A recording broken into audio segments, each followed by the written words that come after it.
আসসালামু আলাইকুম। আসসালামু আলাইকুম। বুঝলাম। স্যার ভালো আছেন? স্যার ভালো আছেন? জি স্যার। আলহামদুলিল্লাহ। আপনাদের গত ক্লাসে কি কোনো কিছু প্রবলেম আছে?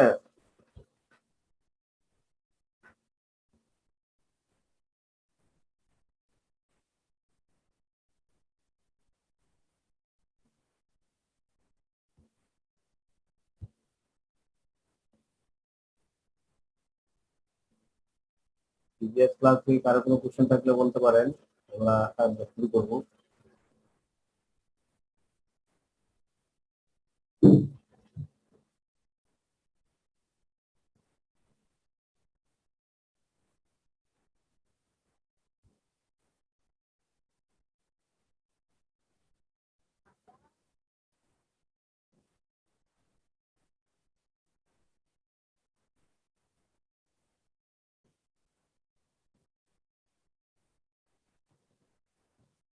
ওকে, আমরা শুরু করি। আপনারা কি পাওয়ার পয়েন্ট দেখতে পাচ্ছেন? জি স্যার, দেখা যাচ্ছে। Okay, thank you. Okay, my dear friends, we are very ending of our courses. Today, 28th class. Next two class remaining. 30 class allocated from the institute to me for this course. So already 28 class has gone, including today's class.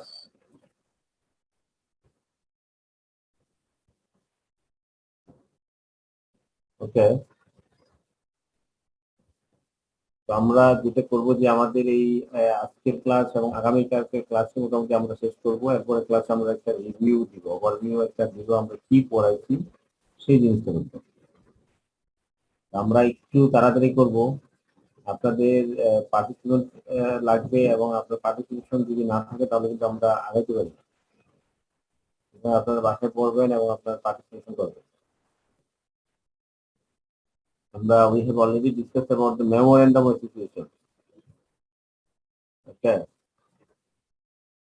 from my PowerPoint, memorandum of associations have been discussed from the Company Act 1994 at a glance. From at a glance, Company Act 1994, we have already discussed about memorandum of association. According to Section 5 of the Company Act 1994, we have seen Company Act 1994 at Section 5. Any 7 or more persons or where the company to be formed will be a private company. Any 2 or more persons associated for any lawful purpose may be subscribing their names to a memorandum of association and otherwise with the requirements of this Act in the respect of registration from incorporated company with or without limited liability. That is to say, যারা company আমরা ওই memorandum association অনুযায়ী আমরা ওখানে বলছিলাম যে আমাদের যেটা থাকবে যে company limited by share, that is to say company having the liability of its members limited by the memorandum to the amount if any unpaid on the shares respectively held by then. আমরা ওই memorandum অ্যাসোসিয়েশনের ওই চ্যাপ্টারে ওই প্রভিশনের রিলেটেডে আমরা এগুলা company limited by share কাকে বলে, company limited by share by guarantee কাকে বলে, আনলিমিটেড কোম্পানি কাকে বলে, সেই তিনটা ডেফিনিশন আসলে এখানে দেওয়া হচ্ছে। এই কোম্পানি লিমিটেড বাই শেয়ার কাকে বলে? A company limited by shares, that is to say, a company having the liability of its members limited by the memorandum to the amount. মেমোরেন্ডামের মাধ্যমে সেই অ্যামাউন্ট পর্যন্ত তার লাইবিলিটি দেওয়া হবে, if any unpaid on the shares respectively held by them. যদি এমন হয় যে যদি এরকম হয় যে শেয়ারের অ্যামাউন্টটা পেড করা হয়নি, আনপেড করা হয়ে থাকে, সে আনপেড পর্যন্ত তার লাইবিলিটি। এটা হচ্ছে মেমোরেন্ডাম অ্যাসোসিয়েশনের মাধ্যমে কোম্পানি লিমিটেড বাই শেয়ার্স কাকে বলে সেই কথাটা এখানে বলা হলো। দেন কোম্পানি লিমিটেড বাই গ্যারান্টি কাকে বলে? আমরা বলছি that is to say a company having the liability of its members limited by the memorandum to such amount as the members may respectively thereby undertake.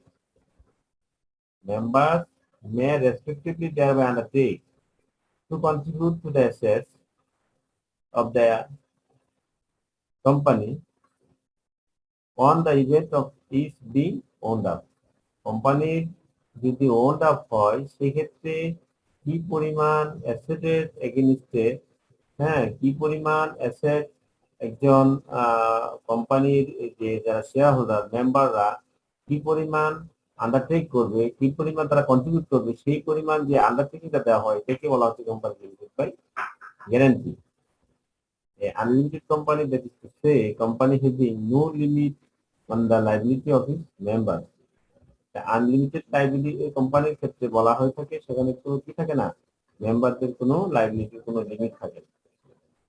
এই ছিল আমাদের পাবলিক কোম্পানির ক্ষেত্রে, অথবা প্রাইভেট কোম্পানি যদি এরকম করে ফর্ম করে তাহলে সেটাও হতে পারে।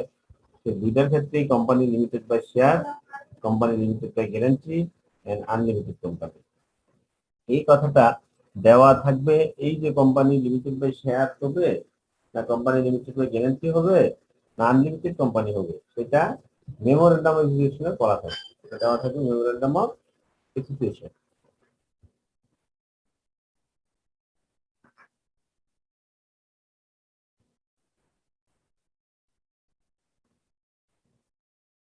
দেন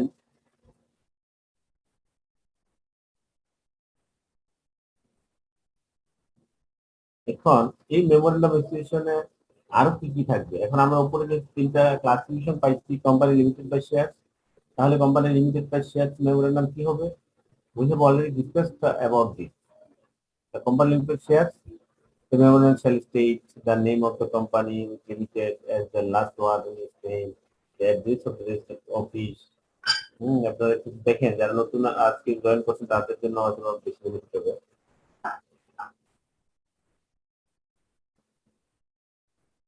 The object of the company, except the case of the trading company, that is to be explained that the liability of the members is limited.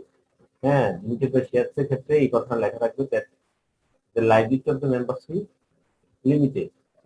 And 5 number যেটা দেওয়া থাকে, the amount of share capital with which the company proposes to be registered and the divisions thereof into shares of a fixed amount. এই কথাটা লেখা থাকবে limited by shares এর ক্ষেত্রে। দেন limited by shares এর আরেকটা কথা, আরেকটা ক্লজ থাকে, each subscriber of the memorandum shall take at least one share.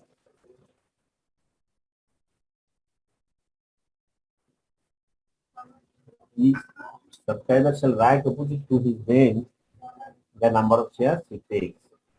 Then in the case of company limited by guarantee, সেখানে কি বলা থাকে?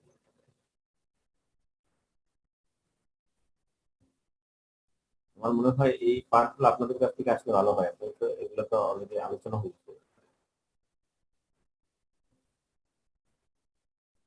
তাহলে একদিন বলেন তো, আমরা company limited by share memorandum কি কি থাকবে?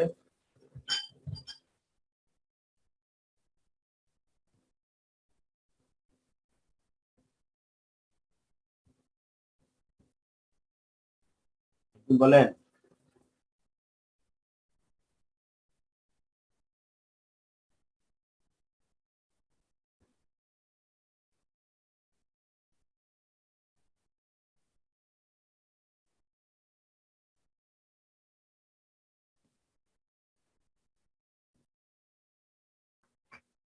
মেমোরেন্ডাম অফ এসোসিয়েশন গুলা কেমন হবে, কিরকম হবে আপনি বলেন।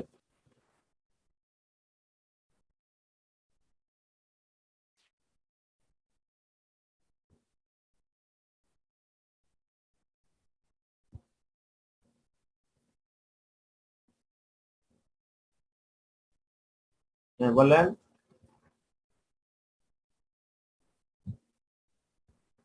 পার্টিসিপেশন থাকতে হবে তো।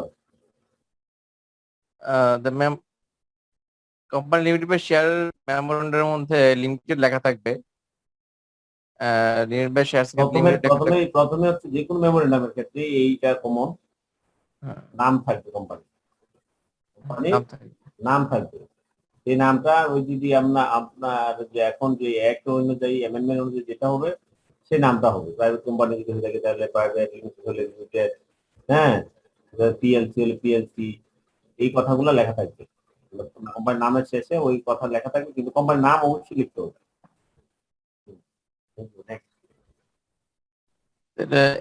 অ্যাড্রেস থাকবে, যে একটা রেজিস্টার্ড অফিস থাকবে এবং সেটার অ্যাড্রেস লেখা থাকবে। তারপরে কারণ হলো আপনার অফিস অনেকগুলোই থাকতে পারে, একটা কোম্পানির অনেকগুলো অফিস থাকতে পারে, অনেকগুলো ফ্যাক্টরি থাকতে পারে, কিন্তু মেমোরিয়াল রেজিস্ট্রেশন একটা অ্যাড্রেস থাকবে, সেটাকে বলা হচ্ছে রেজিস্টার্ড অ্যাড্রেস। হ্যাঁ, এবং সেই রেজিস্টার্ড অফিসের অ্যাড্রেসটাই একটা, এটাই মেইন। আর অন্যান্য আদার্স যতগুলো অফিস থাকবে সেটা থাকতে পারে সাবসিডিয়ারি, সেটা কিন্তু এখানে ইয়ে নাই, একটা অ্যাড্রেস সেখানে লেখা থাকতে হবে। তারপর কোম্পানির অবজেক্ট, কি কি উদ্দেশ্যে কোম্পানিটা গঠন করা হয়েছে সেই অবজেক্ট গুলো লেখা থাকবে। এই আহ, তিনটা জিনিস, এই তিনটা পয়েন্ট সব কোম্পানির ক্ষেত্রে লিখতে হবে, সব কোম্পানি মেমোরিয়াল লিখতে হবে। ঠিক আছে, 4-5 হচ্ছে পার্থক্য থাকে। হ্যাঁ, তারপরে ট্রেডিং কোম্পানির ক্ষেত্রে হচ্ছে এটা এক্সেপশন থাকবে। বাট এখানে আবার লেখা থাকে যে টেরিটরিজদের মধ্যে এই কোম্পানিটার বিজনেস ফাংশন করবে সেটা উল্লেখ থাকবে, হুম, যেটা কি বাংলাদেশে থাকবে না ওভারসিজ কাজ করবে না কোনো লোকাল। বাংলাদেশ, হ্যাঁ বাংলাদেশে আবার এটা কোন কতটুকু এরিয়া পর্যন্ত কাজ করবে সে কথাটা অনেক সময় লেখা থাকে। টেরিটরি মানে হচ্ছে এরিয়া। দেন দ্য লাভ, আরটা হচ্ছে লেখা থাকে যে মেম্বারদের লায়াবিলিটি লিমিটেড, এই কথা লেখা থাকবে। কোম্পানি লিমিটেড বাই শেয়ার ক্ষেত্রে এই কথাটা অবশ্যই লিখতে হবে, the liability of the membership limited. আর একটা হচ্ছে the amount of share capital, যে কোম্পানির মোট মূলধন যেটা, যে শেয়ার ক্যাপিটাল সেটা যে কোম্পানির যেটা রেজিস্টার্ড হয়েছে সেই পরিমাণটা লেখা থাকবে। এবং সেই শেয়ারের যে ডিভিশনটা কত, যে প্রতি শেয়ারের মূল্য কত সেটা লেখা থাকবে। ফিক্সড করা হবে কার কত কত প্রতি শেয়ারের মূল্য কত এবং ওই শেয়ার সংখ্যা কত, সেগুলা এই কথাগুলো হচ্ছে। তাহলে কোম্পানি লিমিটেড বাই শেয়ার ক্ষেত্রে দুইটা জিনিস প্লাস আছে, তারপরে দেখবেন অন্যগুলোর সাথে দুইটা ডিফার হতে পারে, হ্যাঁ, অথবা একটাও ডিফার হতে পারে। দেন বলা স্যার, হচ্ছে কি, হ্যাঁ, ট্রেডিং কোম্পানির ক্ষেত্রে কি ওই যে এক্সেপশনটা কি, ওটার ক্ষেত্রে কি মানে অবজেক্ট লেখা থাকবে না?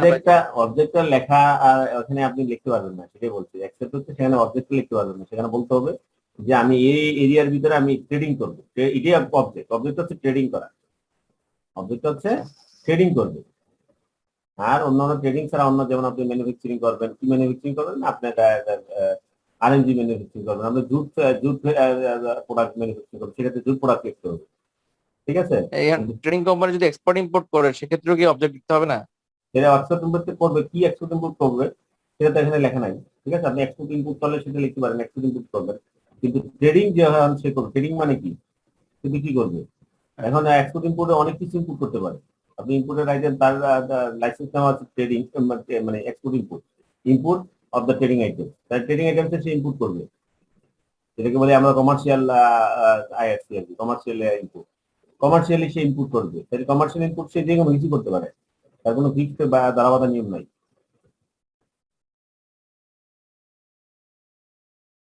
ক্লিয়ার? এক্সপোর্ট ইম্পোর্ট কোনো আপনার তো কোনো স্পেসিফিক অবজেক্ট না, কিন্তু সেটাকে এক্সপোর্ট ইম্পোর্টে ট্রেডিং এর মধ্যে আপনার সেখানে অনেক কিছু প্রোডাক্ট থাকতে পারে।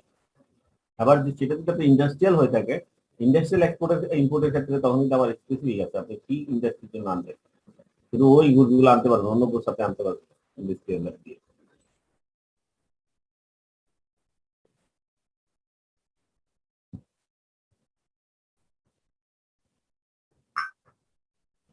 ক্লিয়ার? দেন নেক্সট নেক্সট গুলো বলেন।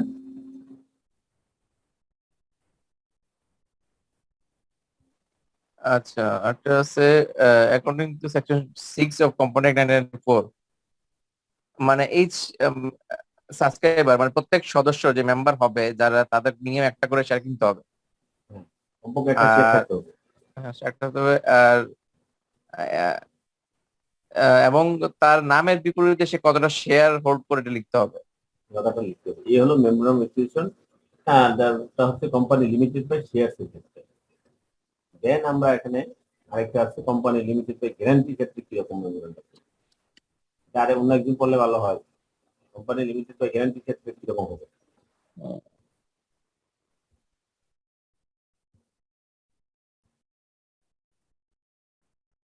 একটু পড়েন।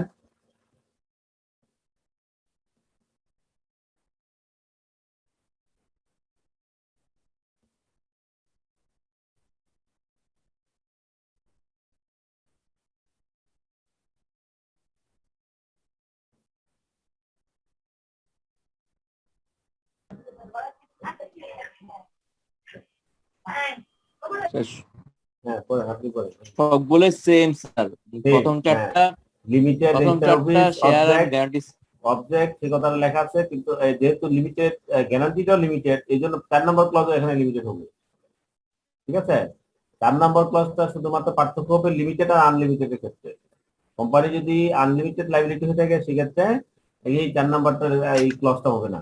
আর যদি লিমিটেড হয়ে থাকে, সেটা লিমিটেড বাই গ্যারান্টি হোক আর লিমিটেড বাই শেয়ারস হোক, সে কথাটা লিখতে হবে, that the liability of the members is limited. ঠিক আছে, দেন এইটা হলো এক্সেপশনাল। 5 নাম্বারটা, বা এখানে 5 নাম্বারটা ছিল, এখানে 5 নাম্বারটা ছিল যে the amount of share capital, কতটুকু শেয়ার ক্যাপিটাল কত, এবং তাদের ফিক্স করে অ্যামাউন্টটা বলে দিতে হবে। হ্যাঁ, আর এখানে হচ্ছে যে আপনার গ্যারান্টি কতটুকু নিছে সে কথাটা বলে দিতে হবে। এগুলো গ্যারান্টির কথাটা বলতেছে। মেম্বাররা কি পরিমাণ গ্যারান্টি তারা নিবে যদি কোনো ওয়ান অফ হয়, সে অ্যামাউন্টটা ফিক্স করে দিতে হবে। পড়েন, একদিন পড়েন।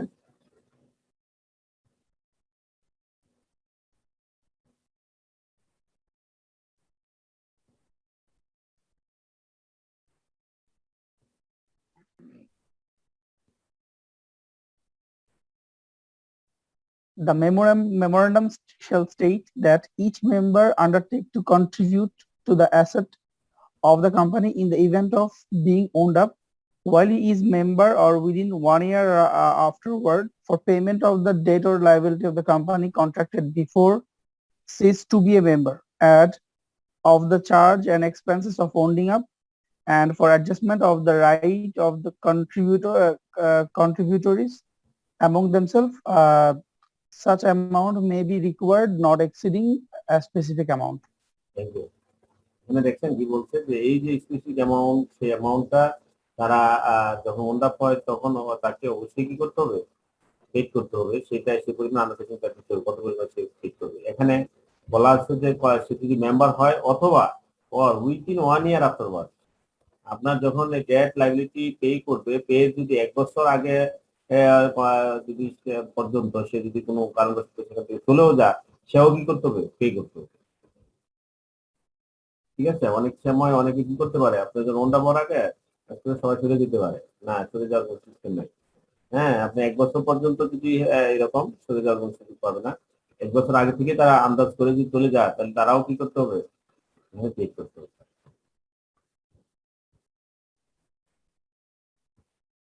দেন এখানে আরেকটা কি বলা আছে তাহলে, যদি সেই লিমিটেড বাই গ্যারান্টিটা উইথ ক্যাপিটালও হতে পারে, আবার ক্যাপিটাল ছাড়াও হতে পারে। লিমিটেড বাই গ্যারান্টি প্লাস ক্যাপিটালও আছে, শেয়ার ক্যাপিটালও আছে। সেই ক্ষেত্রে বলছে এই ক্লজটা B, if the company has a share capital, company যদি শেয়ার ক্যাপিটাল থাকে, তাহলে সেই মেমোরেন্ডামে আবার শেয়ার ক্যাপিটাল যে ক্লজটা বলা ছিল এক্সট্রা ক্লজ, সেই কথাটা লিখতে হবে, যে এখানে যে ফিক্সড অ্যামাউন্ট হবে, তারা কত কত করে ভাগ করে নিবে, তাদের নামের পাশে একটা করে শেয়ার তার অবশ্যই থাকবে, এবং সেই শেয়ার তার নামের পাশে এই মেমোরেন্ডামে উল্লেখ করতে হবে প্রতিজনের নামের সাথে তার কয়টা শেয়ার তার আছে। এই কথাটা যদি শেয়ার ক্যাপিটাল সহ লিমিটেড বাই গ্যারান্টি কোম্পানি থাকে, তাহলে সেক্ষেত্রে হচ্ছে limited by guarantee as well as limited by share. সেই ক্ষেত্রে আমাদের এই এডিশনাল ক্লজটা থাকে। দেন হচ্ছে কোম্পানি অ্যান্ড আনলিমিটেড কোম্পানি যদি হয়, সেক্ষেত্রে কি হবে। আনলিমিটেড কোম্পানি থাকলে হ্যাঁ, state the name of the company থাকবে, অ্যাড্রেস থাকবে, অবজেক্ট থাকবে। হ্যাঁ, যদি এটা শেয়ার ক্যাপিটালের মাধ্যমে আনলিমিটেড হয়, তাহলে সেখানে শেয়ার ক্যাপিটাল কার কত সেই কথাটা লেখা থাকবে, কয়টা শেয়ার আছে সেগুলো লেখা থাকবে। শুধু একটা জায়গায় এনে লেখা নাই, সেটা হচ্ছে যে হ্যাঁ, কোম্পানির যে সেটাতে লিমিটেড সেই কথাটা লেখা নেই। সেই কথা লেখা নাই মানে হচ্ছে এটা আনলিমিটেড। এই ছিল আমাদের memorandum of association clause. Clear? আমরা মেমোরেন্ডাম যদি কেউ জানতে চাও তাহলে আমরা পারবো তো নাকি?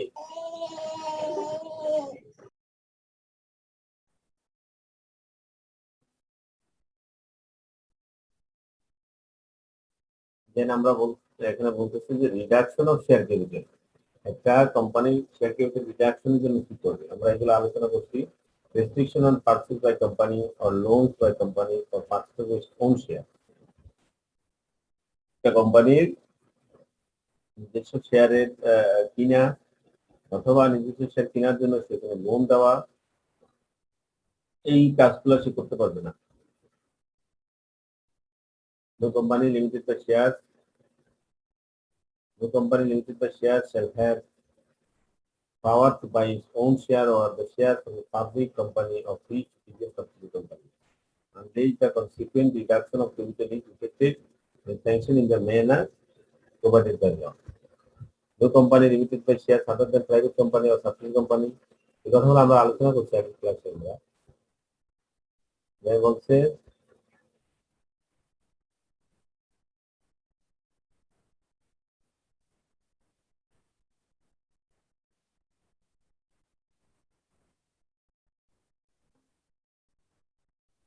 এখন যদি অ্যাকর্ডিং সেকশন 59 অফ কোম্পানি 1994, এখানে বলা আছে রিডাকশন অফ ক্যাপিটালের প্রসেসটা কিভাবে রিডাকশন অফ ক্যাপিটাল করবে। Subject to confirmation by the court, কোর্টের কনফার্মেশনের সাবজেক্ট আছে সেখানে। A company limited by share if so authorised by its article may by special resolution reduce its share capital in any way, and in particular the company may as part of the general power. General power কি আছে company, এই নিচের এই চারটা যে sector সেখানে তারা ইচ্ছা করলে শেয়ার ক্যাপিটাল এই 5% কমাতে পারবে। ঠিক আছে, এটা অথরাইজ দেওয়া হচ্ছে, কিন্তু এখানে সাবজেক্ট হচ্ছে confirmation of by the court. কোর্টের অবশ্যই কনফার্মেশন নিতে হবে, অ্যাজ ওয়েল এজ কোর্টের কনফার্মেশন নেওয়ার আগে তাকে একটা স্পেশাল রেজুলেশনে করতে হবে। সেই স্পেশাল রেজুলেশনের মাধ্যমে শেয়ার ক্যাপিটাল রিডাকশনের একটা তাকে পাওয়ার দেওয়া আছে কোম্পানি, এটা জেনারেল পাওয়ার। কি কি কারণে? এক্সটিংগুইশ আর রিডিউস দ্য লায়াবিলিটি। কোনো কোম্পানি যদি মনে করে তারা তাদেরকে এক্সটিংগুইশ আর রিডিউস করবে, either with or without extinguishing আর রিডিউসিং লায়াবিলিটি, এগুলো আমরা গত ক্লাসে আলোচনা করছি, এগুলো আমরা এখন আর বিশ্লেষণ করতে যাচ্ছি না। দেন বলা হচ্ছে যে special resolution under the act section this act is called the resolution of reducing share capital. এই স্পেশাল রেজুলেশনকে বলা হবে যে শেয়ার ক্যাপিটাল রিডিউসিং এর জন্য সেই রেজুলেশন।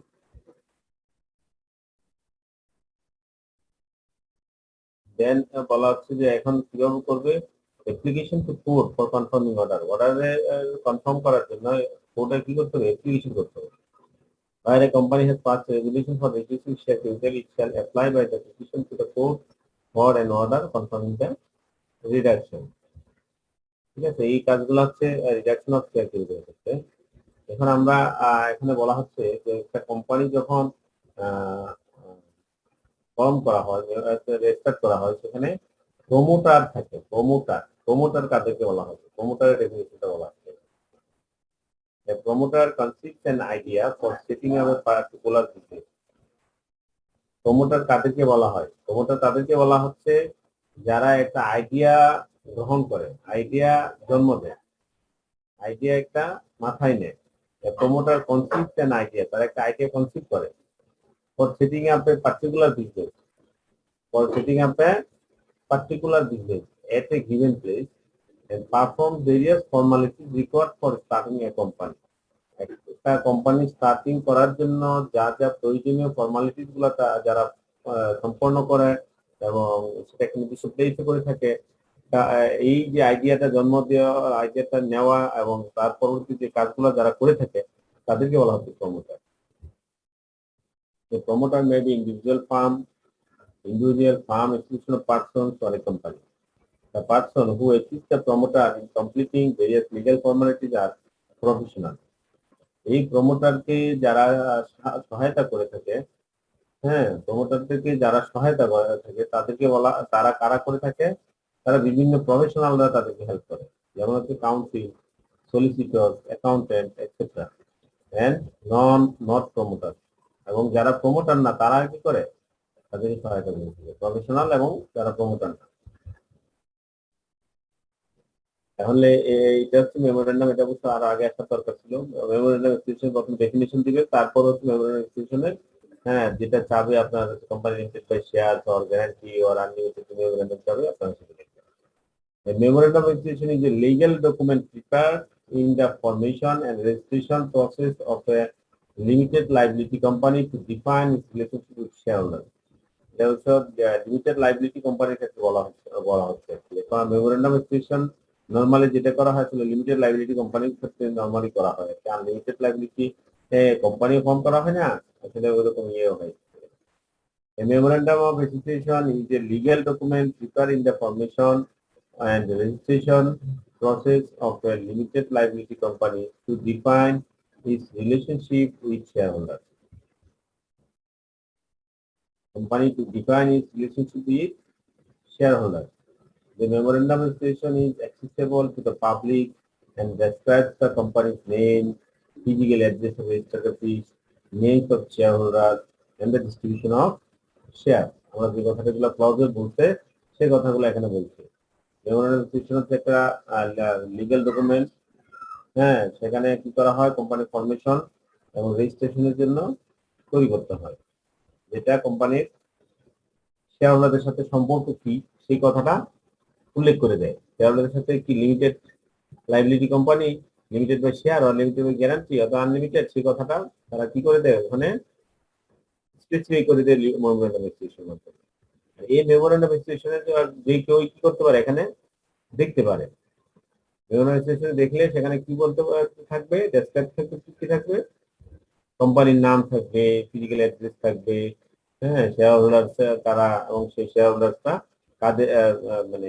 যে ডিস্ট্রিবিউশন শেয়ার কিভাবে করা হচ্ছে সেই কথাগুলো ডিটেলস দেওয়া থাকে এটাকে বলা হয় মেমোরেন্ডাম অফ অ্যাসোসিয়েশন এখন এই মেমোরেন্ডাম অফ অ্যাসোসিয়েশনের কন্টেন্ট গুলা কি কি থাকে একটু আগে আমরা ওখানে বলছি মেমোরেন্ডাম অফ অ্যাসোসিয়েশনের কোম্পানি অ্যাক্ট 1994 অনুযায়ী সেইগুলাকেই আমরা যখন এলাবোরেটলি আমরা করতে করি তাহলে এখান থেকে আমরা কি দেখি সেগুলো অ্যানালাইসিস করলে আমরা দেখতে পাই এই ক্লজ গুলো থাকে কি কি ক্লজ থাকে নেম ক্লজ থাকে একটা হচ্ছে নাম থাকে এটাকে আমরা বলছি যে ওখানে নাম থাকে এটাকে বলে নেম ক্লজ তারপর আমরা বলছি রেজিস্টার্ড অফিস থাকে সেটাকে বলা হচ্ছে রেজিস্টার্ড অফিস ক্লজ তারপর বলছি আমরা সেখানে কোম্পানির অবজেক্ট কি সেটা থাকবে সেটা আমরা ভাগ করছি অবজেক্ট ক্লজ তারপর বলছি যে তার লাইনের লিমিটেড আর আনলিমিটেড কথাটা লেখা থাকে আনলিমিটেড হলে সেটা লিখতে হয় না লিমিটেড লিখতে হয় সেটাকে বলা হচ্ছে লাইবিলিটি ক্লজ দেন বলছে ক্যাপিটাল কি পরিমাণ তার অথরাইজ ক্যাপিটাল শেয়ার ক্যাপিটাল আছে সেটা ফিক্স করতে হবে সেটা আমরা কোম্পানি ফিক্স সেটাকে আমরা বলছি ক্যাপিটাল ক্লজ তারপর হচ্ছে আমরা বলছি এখানে অ্যাসোসিয়েশন ক্লজ অথবা স্পেসিফিক যদি এটা 1% কোম্পানি থাকে সেটা 1% কোম্পানি এই কথাগুলা স্পেসিফিক্যালি বলে থাকে এটাকে বলা হচ্ছে মেমোরেন্ডাম অফ অ্যাসোসিয়েশনের কন্টেন্ট আপনি একটু সাজায় দিতে পারেন আর কি অর্থাৎ এটা একটা সাজানোর মতো একটা দেওয়া হচ্ছে যেটা তো আপনি আরো একটু এক থেকে একটু মানে অ্যাড করে কথাটা লিখে রাখবেন name clause for a public limited company the company must have the word limited as the last word হ্যাঁ এগুলো এখন নতুন আইন অনুযায়ী কিন্তু সংশোধন অনুযায়ী এগুলো চেঞ্জ হবে আপনি যদি সংশোধন অনুযায়ী না দেন তাহলে আপনারা বলে দিবেন এখন company 1994 for the private limited company the name of the company must have the word private limited registered office is must especially the state at which the registered office of the company is situated object clause object এগুলো আমার মনে কিছু করার দরকার নাই এইগুলো হচ্ছে content of the memorandum of association এখন pre requisition for company formation company যখন ফর্ম করবেন এর আগে আপনার কি কাজ আছে কি কাজগুলো করতে হয় তাহলে কোম্পানির ফর্মের আগে যে কাজটা সেটাকে বলা প্রি রিকুইজিশন কোম্পানি ফর্মের পরে যেগুলা করা হয় কাজগুলো ফর্মালিটিগুলো করা হয় তাকে বলে পোস্ট রিকুইজিশন দুইটা পার্ট কোম্পানি ফর্মেশনের পূর্বে কিছু কাজ আছে কোম্পানি ফর্মেশনের পরে কিছু কাজ আছে পূর্বের কাজকে আমরা বলছি প্রি রিকুইজিশন পরের কাজকে বলছি আমরা পোস্ট রিকুইজিশন তাহলে প্রি রিকুইজিশন কোম্পানি ফর্মেশনের কি কি আছে সেখানে লিখতে হবে কোম্পানির নাম কি সেটা আগে আপনার ঠিক করে নিতে হবে ঠিক আছে সেটা আগে আপনি ডিটারমিন করে নিতে হবে নির্ণয় করতে হবে যে কোম্পানির নাম আমরা কি দিব কোন কোম্পানি দেন হচ্ছে কোম্পানির ডিরেক্টর কারা ডিরেক্টরদের নাম অ্যাড্রেস ডিটেইলস এগুলো লাগবে কোম্পানির নাম কি সেটা আপনি ফিক্স করবেন ডিরেক্টর কারা সে ডিরেক্টরদের নাম ঠিকানা অ্যাড্রেস হ্যাঁ তো ফরেন ডিরেক্টর হলে অবশ্যই পাসপোর্ট হ্যাঁ, এই কথাগুলো আপনার অবশ্যই নিতে হবে। তারপর শেয়ার হোল্ডারদের নাম, এনআইডি, হ্যাঁ, নাম, অ্যাড্রেস, এনআইডি, এই কাজগুলো শেয়ার হোল্ডারদের জিনিস নিতে হবে। অথরাইজ ক্যাপিটাল কত নেবেন, আমরা কত ফিক্স করবো সেটা আগে থেকে ফিক্স করতে হবে। দেন অথরাইজ ক্যাপিটালের কত অংশ আমরা এখন পেড করব কোম্পানি ফরমেশনের সময়, সেটা পেড আপ ক্যাপিটাল হিসাবে আমাদের ফিক্স করতে হবে। রেজিস্টার অ্যাড্রেস, কোম্পানিটা কোথায় অবস্থিত হবে এবং এটার অফিস আমরা কোথায় রাখবো, সেটা রেজিস্টার অফিস অ্যাড্রেস একটা লাগবে। দেন আমাদের তৈরি করতে হবে মেমোরেন্ডাম এন্ড আর্টিকেল রেজিস্ট্রেশন। এই কাজগুলা করে তারপরে আপনি কি করতে হবে, কোম্পানির জন্য অ্যাপ্লিকেশন করতে হবে। তাহলে কোম্পানির প্রি রিকুইজিশনের কাজগুলা কি কি? Company name, directors, shareholder, authorised capital, paid up capital, registered address, memorandum and articles of association. এই কাজগুলো আগে থেকে তৈরি করে নিতে হবে।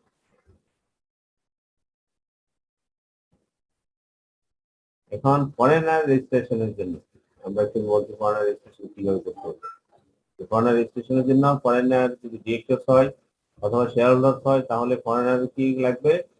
পাসপোর্ট লাগবে। ফরেনারদের কোম্পানি যদি আমাদের দেশে রেজিস্ট্রেশন করতে চান, ফরেনাররা রেজিস্ট্রেট করতে চান, তাহলে কি কাজ করতে হবে? Foreigner wishing to open a Bangladeshi company, ফরেনাররা যদি বাংলাদেশি কোম্পানি ওপেন করতে চায়, ইচ্ছুক হয়, must take into consideration the following points. এই পয়েন্টস অবশ্যই তার ফলো করতে হবে। কিন্তু বাংলাদেশি কোম্পানি যেগুলা, সেগুলা তারা এই যে নিচের দুটা ক্লজ সেটা ফলো করতে পারে, নাও করতে পারে। কিন্তু ফরেনাররা যদি বাংলাদেশি কেউ কোনো কোম্পানি করে, তাহলে তাকে অবশ্যই এই পয়েন্টগুলা ফলো করতে হবে। পয়েন্টগুলা কি? Foreigner must open A bank account, foreigner must open A bank account in the name of the propose company. তারা যে কোম্পানিটা তৈরি করবে, যে কোম্পানিটা গঠন করবে, ইনকর্পোরেট করবে, সেই কোম্পানির প্রপোজ কোম্পানির নামে তারা একটা ব্যাংক অ্যাকাউন্ট করতে হবে। ফরেনাররা প্রথমে একটা ব্যাংক অ্যাকাউন্ট ওপেন করতে হবে প্রপোজ কোম্পানির নামে, with the name clearance obtain from the RBC. এই ক্ষেত্রে একটা প্রবলেম হয়। আপনি প্রপোজ নেম নিয়ে আপনি যখন ব্যাংক অ্যাকাউন্ট করতে যাবেন, ব্যাংক অ্যাকাউন্ট তো করবে না। ব্যাংক বলবে আপনার যখন আপনার লিমিটেড কোম্পানি অথবা কোম্পানি লিমিটেড বা শেয়ার গ্যারান্টি যেটাই করেন না কেন, আপনাকে বলবে আরবিএসসি কপি দেন, আপনাকে নামে ইয়ে দিতে হবে। ঠিক আছে, তাহলে ব্যাংক আগে আপনি কোম্পানি করবেন। কিন্তু এই সমস্যা দূরীকরণের জন্য বলা হচ্ছে, যা আপনি প্রপোজ কোম্পানি যে করছেন প্রপোজ, সেক্ষেত্রে name clearance obtain from the RBSC. RBSC থেকে প্রথমে আপনার একটা নেম ক্লিয়ারেন্স নিয়ে আসতে হবে। এখানে আরবিএসসিতে অ্যাপ্লিকেশন করে এই নামে আমরা অ্যাকাউন্ট করতে চাই, আমাদেরকে একটা নেম ক্লিয়ারেন্স চাই। সেখান থেকে একটা নেম ক্লিয়ারেন্স নিয়ে এসে তারপরে এই নেম ক্লিয়ারেন্স দিয়ে আপনি একটা ফরেনাররা একটা ব্যাংক অ্যাকাউন্ট করতে হবে। That is the register of the company and bring in the initial paid up capital. This is mandatory form for company incorporation Bangladesh.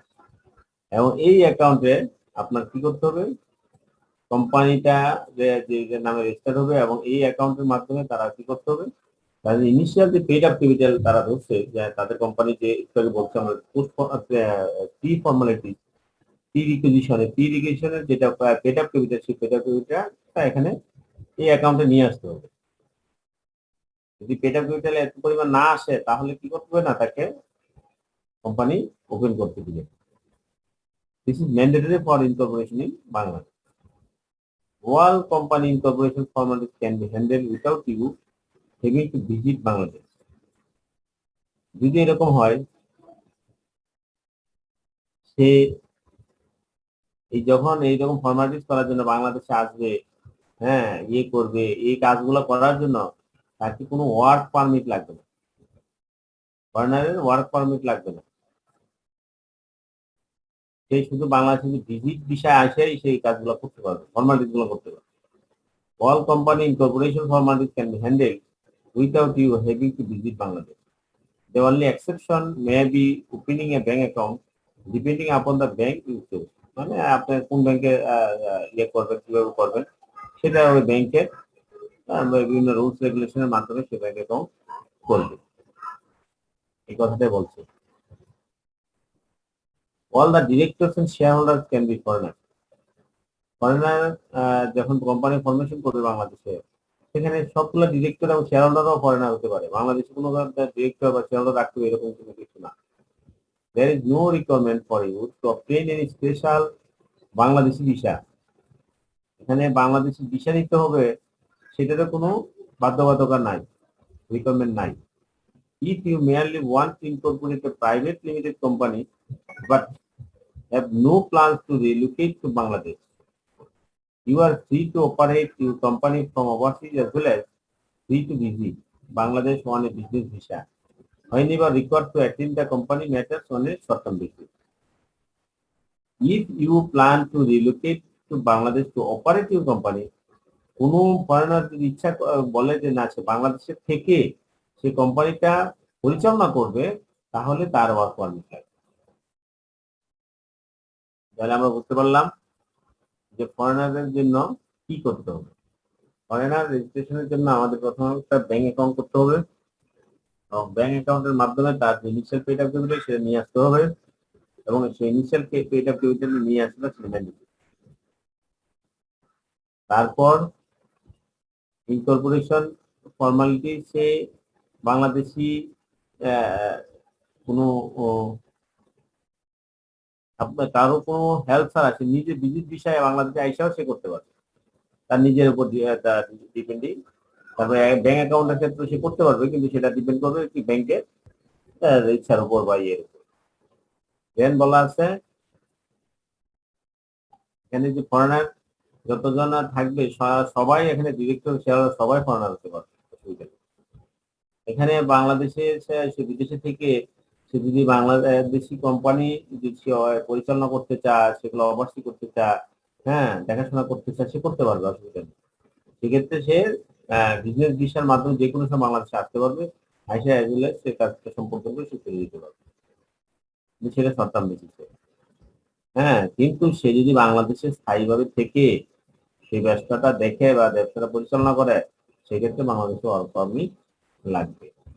এই হচ্ছে ফরেনার রেজিস্ট্রেশনের জন্য কিছু exceptional clause.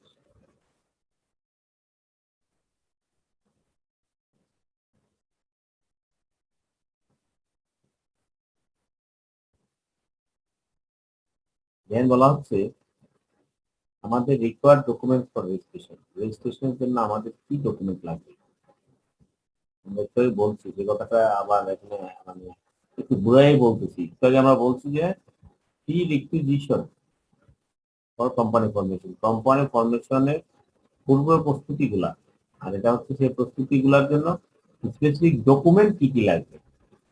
For the purpose of company incorporation in Bangladesh, the following information is required by the company. কোম্পানির জন্য এই information গুলো তার প্রয়োজন। এই ইনফরমেশন গুলা কোম্পানির নেম, কোম্পানির নামের নাম, এটা একটা document. Memorandum of institution and article registration, কোম্পানির আলাদা মেমোরেন্ডাম রেজিস্ট্রেশন লাগবে, আর্টিকেল রেজিস্ট্রেশন লাগবে। শেয়ার হোল্ডার পার্টিকুলার্স, শেয়ার হোল্ডারদের একটা পার্টিকুলার একটা লিস্ট দিতে হবে, সেখানে including national ID, national ID লাগবে শেয়ার হোল্ডার। কিন্তু সেই শেয়ার হোল্ডার যদি কোনো ফরেনার শেয়ার হোল্ডার থাকে তাহলে সেখানে পাসপোর্ট লাগবে। তারপর ডিরেক্টরদের পার্টিকুলার ইনক্লুডিং টিম, ডিরেক্টরদের বর্ণনা দিতে হবে, সেখানে অবশ্যই কি থাকবে, ডিরেক্টরদের বর্ণনার সাথে টিম সার্টিফিকেট থাকতে হবে প্রতিজন ইন্ডিভিজুয়াল ডিরেক্টর সবার। দেন রেজিস্টার অ্যাড্রেস থাকতে হবে, সাইন ফর্ম 9 এবং সাবস্ক্রাইবার পেজ থাকবে, ফর্ম 9 এবং সাবস্ক্রাইবার পেজ থাকবে। ফরেনারের ক্ষেত্রে copy of passport of share holder certificate, যেটা বলছি ফরেনারের ক্ষেত্রে শেয়ার হোল্ডার এবং পাসপোর্টের মানে ডিরেক্টর উভয়ের ক্ষেত্রেই তাদের পাসপোর্টের কপি লাগবে। এইগুলো হচ্ছে আমাদের document, required document for registration. রেজিস্ট্রেশনের জন্য অবশ্যই কোম্পানির নাম লাগবে, মেমোরেন্ডাম রেজিস্ট্রেশন লাগবে, আর্টিকেল রেজিস্ট্রেশন লাগবে, শেয়ার হোল্ডারদের পার্টিকুলার লাগবে, ডিরেক্টরদের পার্টিকুলার লাগবে, রেজিস্টার্ড অ্যাড্রেস লাগবে, 9 ফর্ম সাইন করতে হবে, এবং সাবস্ক্রাইবার যে পেজ আছে সেই পেজটা সাইন করতে হবে। ফরেনারদের ক্ষেত্রে লাগবে সেটা হচ্ছে শেয়ার হোল্ডার এবং ডিরেক্টর উভয়েরই পাসপোর্টের কপি লাগবে।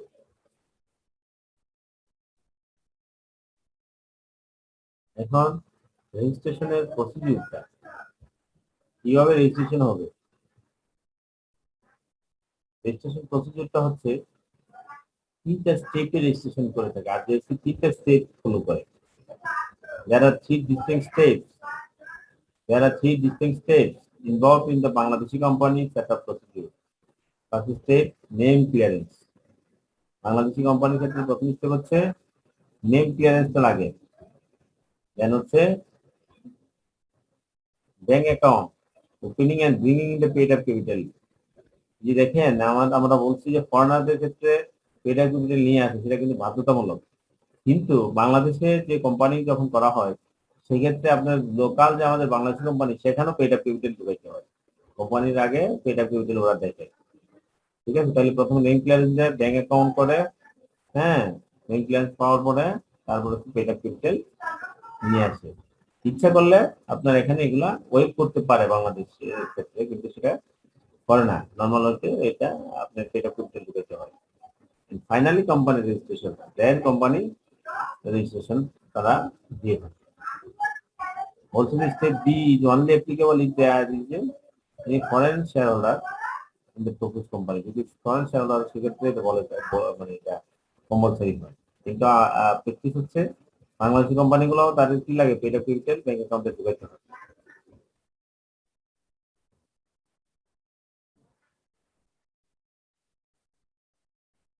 Post registration formality.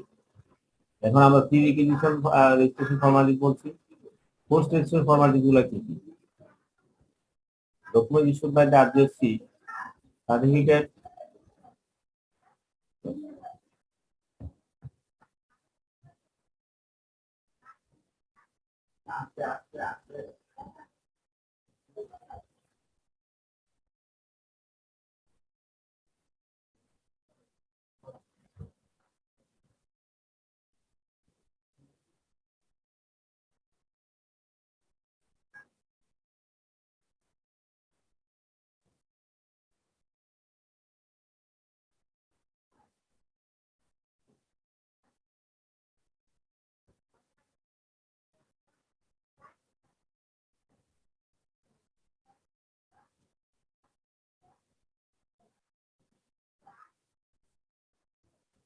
তাহলে আমরা জানতেছি যে আমরা পোস্ট রিকুইজিশন ফর্মালিটি গুলো কি কি?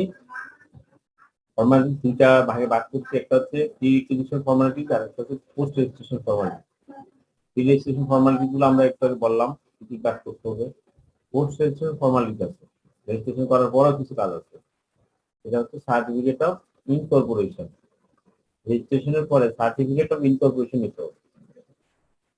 সেটা কারা ইস্যু করবে? সেটা আরজিএসসি ইস্যু করবে। আরজিএসসি will issue a certificate of incorporation of the company. কোম্পানিটা ইনকর্পোরেশনের জন্য একটা সার্টিফিকেট দিবে।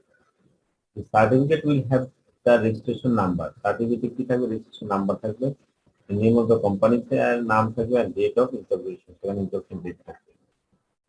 দেন বলা হচ্ছে ফর্ম 12 নিতে হবে। Form 12 contains the list of directors of the incorporated company. এখানে ফর্ম 12 এর ক্ষেত্রে এখানে যে ডিরেক্টর যারা আছে ইনকর্পোরেটেড কোম্পানি সেখানে একটা লিস্ট থাকে এবং সার্টিফাইড কপিও মেমোরেন্ডাম আর্টিকেল। এটা হচ্ছে আরেকটা খুবই জরুরি মানে ম্যান্ডেটরি একটা জিনিস। আপনি এই যে মেমোরেন্ডাম আর্টিকেল করলেন সেটা সার্টিফাইড কপি নিতে হবে। কার কাছ থেকে নেবেন? আরজিএসসি, হ্যাঁ, আপনার হচ্ছে যে অথরাইজ অফিসার, সেই অথরাইজ অফিসারের কাছ থেকে আপনি নিতে হবে সার্টিফিকেট কপি। আর্টিকেল সেকশনে জমা দিবেন, সেটা তারা স্বাক্ষর করে সে সার্টিফাই করে দিবে যেটা ঠিক আছে। ঠিক আছে, এই হলো আমাদের পোস্ট রেজিস্ট্রেশন ফর্মালিটি।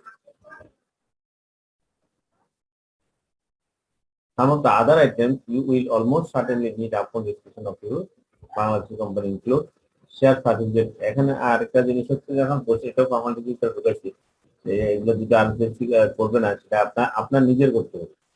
কি করতে হবে? শেয়ার সার্টিফিকেট দিতে হবে শেয়ার হোল্ডার। শেয়ার হোল্ডারদেরকে শেয়ার সার্টিফিকেট দিয়ে দিবেন কার কার কত শেয়ার থাকবে। Register for shareholder, share director, হ্যাঁ, আমরা শেয়ার হোল্ডার, শেয়ার এবং ডিরেক্টরদের ক্ষেত্রে আলাদা আলাদা এরকম রেজিস্টার মেনটেন করতে হবে। কোম্পানির সিল থাকবে, কোম্পানির রাবার স্ট্যাম্প থাকবে। ঠিক আছে, এই হলো আমাদের পোস্ট রেজিস্ট্রেশন ফরম্যাট। মনে হয় আমরা মোটামুটি এই তো একটু শেষ করলাম। এটা আপনাদের কাছ থেকে একটু আমাদের একটু আলোচনা করার দরকার আছে।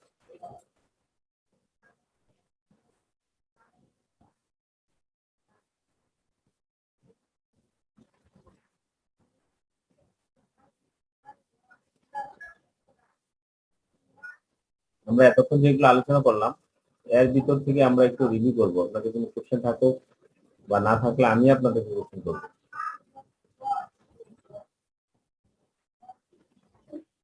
আমরা রিডাকশন অফ শেয়ার ক্যাপিটাল বলতে আমরা কি বুঝছি? provisions related to reduction of share capital.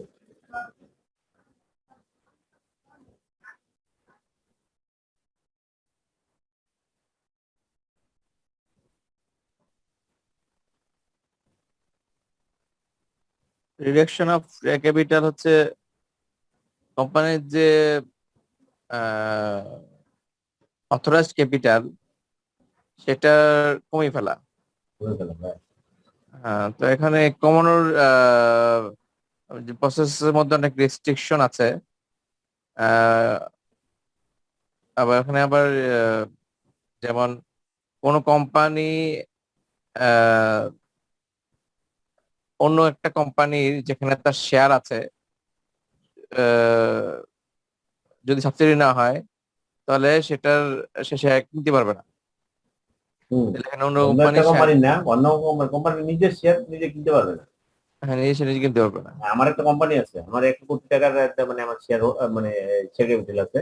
সে 1 কোটি টাকার শেয়ার ক্যাপিটাল থেকে আমি নিজে যদি কিছু শেয়ার কিনে ফেলি, কোম্পানি নিজের নামে যখন শেয়ার কিনে ফেলবে তখন কোম্পানির মার্কেটের শেয়ার কি হবে? কমে যাবে, ক্যাপিটাল কমে যাবে। অর্থাৎ এই জন্য বলা হচ্ছে শেয়ার তারা কি করতে হবে? নিজে নিজে ক্যাপিটাল মানে শেয়ার কিনতে পারবে না। অথবা আমি কারো টাকা দিচ্ছি বলে ভাই আমি আমার ফান্ড থেকে এই টাকা সেগুলো কমে নেওয়া অফলোড করে নেওয়া পারবে না, এটা প্রহিবিটেড আছে। Thank you. নেক্সট, এখানে no company limited by shares other than private or subsidiary company of a public limited company shall give whether directly or indirectly and whether by means of loan guarantee the provision of security or otherwise any financial assistance for the purpose of or in connection with a purchase made or to be made by any person of shares in the company. ওই আগে কথাটাই সেটা, এটা আমাদের খুব জরুরি বিষয় না। আমার কথা হচ্ছে নিচের গুলাতে যেতে পরবর্তী। আচ্ছা, আগের পেজে একটা জিনিস ছিল যে 1 নম্বর পয়েন্ট এখানে unless the consequent reduction of capital is effected and sanctioned in the manner prescribed by law, এই জিনিসটা বুঝে নেন এই লাইনটা। ওই যে একটু এই জিনিসটা বলছে, আমরা শেয়ার ক্যাপিটাল যখন কোর্ট যখন পিটিশন দিবে যে আপনি এই শেয়ার ক্যাপিটাল এত কমাইতে পারবেন, তাহলে সেটা হলে একমাত্র কমাতে পারবেন, আর অন্য ওইটা আপনি কমাইতে পারবেন না। এই যে অন্য যে উপরে যে কথাটা বলছি সেটা শুধুমাত্র যদি ল আপনাকে যদি স্যাংশন দেয় সেটাই শুধু করতে পারবেন, বাকি অন্য ক্ষেত্রে আপনি শেয়ার নিজে কিনতে পারবেন। ক্লিয়ার? জি, তারপরে জান।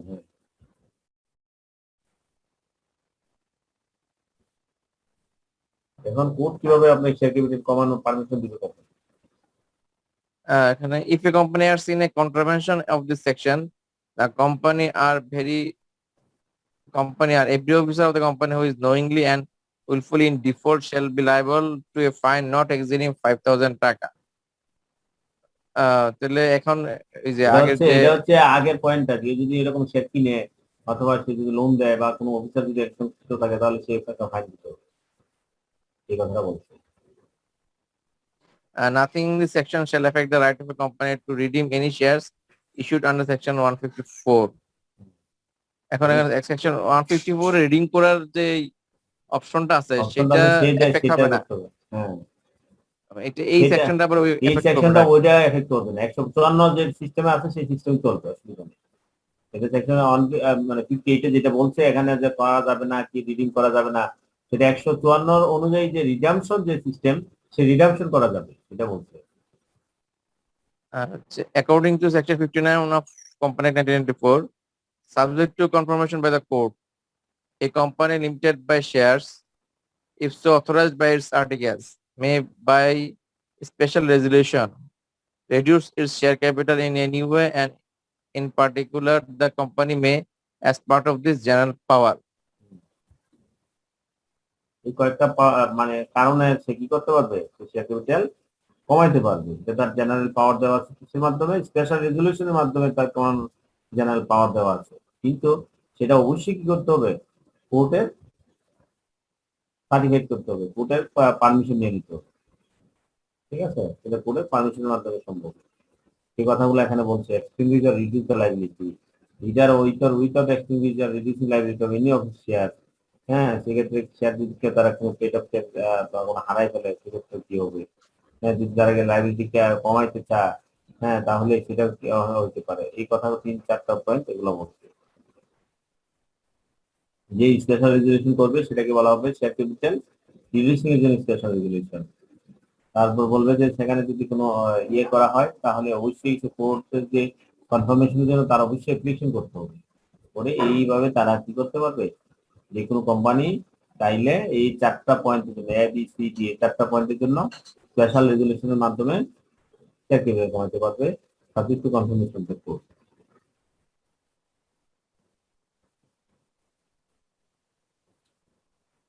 Thank you. নেক্সট আরেকজন বলেন, তাহলে প্রমোটার বলতে আমরা কি বলছি? প্রমোটার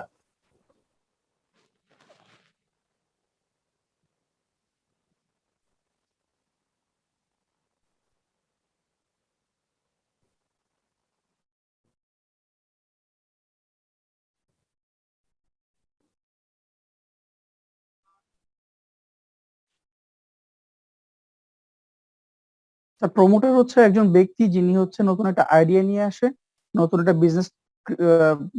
বিজনেস ফরমেশনের জন্য, এবং হচ্ছে এই বিজনেস স্টার্ট করার সময় তাকে বিভিন্ন ইন্ডিভিজুয়াল ফার্ম এবং আহ, বিভিন্ন বিভিন্ন প্রতিষ্ঠান লিগ্যাল অ্যাডভাইজারি তারা হেল্প করে। প্রমোটার হচ্ছে তারা নিজের যিনি আইডিয়াটা গ্রহণ করে, যিনি আইডিয়াটা গ্রহণ করে, আইডিয়াটা গ্রহণ করলেই হবে না, আইডিয়াটা গ্রহণ করে সেটা সেট আপ করার জন্য, সেটা স্টার্টিং করা পর্যন্ত যিনি কাজগুলো কমপ্লিট করতে পারেন তাকে প্রমোটার বলা হয়। আমি অনেক আইডিয়া গ্রহণ করতে পারি, আমি বিজনেসের অনেক চিন্তা ভাবনা আমার মাথায় আছে, কিন্তু আমি আমার একটা বিজনেসও কি করতে পারি না, কাজটা কমপ্লিট করতে পারি না, একটা বিজনেস আমি দাঁড়া করাতে পারি না, তাহলে আমাকে প্রমোটার বলা হবে না। তাহলে প্রমোটার বলা হবে যিনি আইডিয়া, আবার আইডিয়া আমি দিই নাই, আমি একটা আইডিয়া দিয়ে দিলাম, আপনার বললাম এইরকম আইডিয়া, এইভাবে এইভাবে আপনি কাজটা করতে পারেন। হ্যাঁ, আপনি তখন কাজটা করলেন, হ্যাঁ, আমার এই আইডিয়ার উপর ভিত্তি করে, তাহলে কিন্তু এই ডেফিনেশন অনুযায়ী প্রমোটার বলা যাচ্ছে না। কিন্তু আলটিমেটলি আপনার যিনি করেন সেই প্রমোটার, কারণ হচ্ছে আইডিয়া যে কার কাছে সেটা তার বলার দরকার নেই। অর্থাৎ যে একটা বিজনেস সেট আপ করে শুরু থেকে লাস্ট পর্যন্ত সেই প্রমোটার।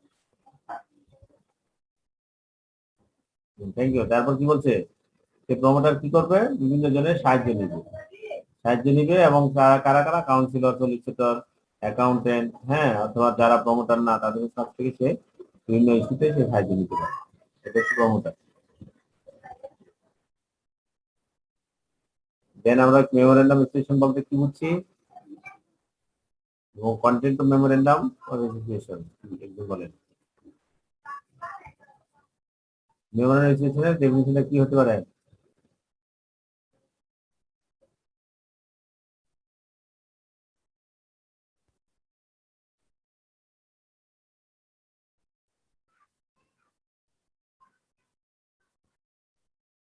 বলেন, একদিন বলেন memorandum registration. What do you mean by memorandum of registration? Memorandum of association হচ্ছে একটা লিগ্যাল ডকুমেন্ট যেটা কোম্পানি কিভাবে ফরমেশন হবে এবং রেজিস্ট্রেশন হবে এটার প্রসেস বলা থাকে, এবং এটা হচ্ছে কোম্পানি শেয়ার হোল্ডারদের মধ্যে একটা রিলেশনশিপ বিল্ড আপ করতে হেল্প করবে। বলেন এখানে কি থাকবে? এখানে এখানে কোম্পানির কিছু নেম কিছু থাকবে, কন্টেন্ট থাকবে, যেমন কোম্পানির নেম, হ্যাঁ, অ্যাড্রেস, তারপর হচ্ছে এটার অবজেক্টিভ কি হবে, এবং এটার ক্যাপিটাল কি থাকবে, লায়াবিলিটি কি থাকবে, এবং হচ্ছে কোম্পানির শেয়ার হোল্ডিং এর ডিস্ট্রিবিউশন কিভাবে হবে, প্রফিট এন্ড লস ডিস্ট্রিবিউশন। এখানে লাস্টে অ্যাকসেপ্ট করে দেবেন, কিছু দিয়ে দেবেন। দেন বা একজন আপনি ঠিক আছে, অন্য একজন বলে, তাহলে content of the, thank you, অন্য একজন বলেন content of the memorandum expression কি কি? মেমোরেন্ডাম এক্সপ্রেশন কি কি কন্টেন্ট থাকবে?